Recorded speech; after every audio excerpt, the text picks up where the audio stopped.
அல்லாஹ்வுடைய தூதர் ஸல்லல்லாஹு அலைஹி வஸல்லம் ஒரு செய்தியை சொன்னார்கள்.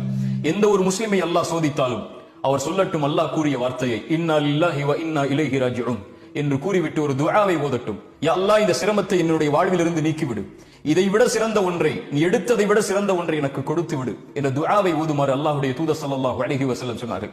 உம்மு சலமா அவங்களுடைய கணவர் அபூ சலமா ரலியல்லாஹு அன்ஹு மரணித்து விட்டார்கள். உம்மு சலமா அவர்கள் சொன்னார்கள், அபூ சலமாவை அல்லாஹ் எடுத்து விட்டான், அபூ சலமாவை விட சிறந்தவரையா அல்லாஹ் எனக்கு கொடுக்க போகிறான் இந்த துஆவின் அடிப்படையில் என்று கேட்டார்கள்.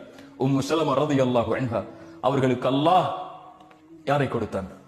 அபூ சலமாவை விட சிறந்தவர் இந்த பூமியில் இல்லை என்று அவராக நினைத்தார்கள். அல்லாஹ் கொடுத்தான். இந்த உலகத்திலேயே அவரை போன்று சிறந்த மனிதர் யாரும் இல்லாத முஹம்மது ரசூலுல்லாஹ் ஸல்லல்லாஹு அலைஹி வஸல்லம்.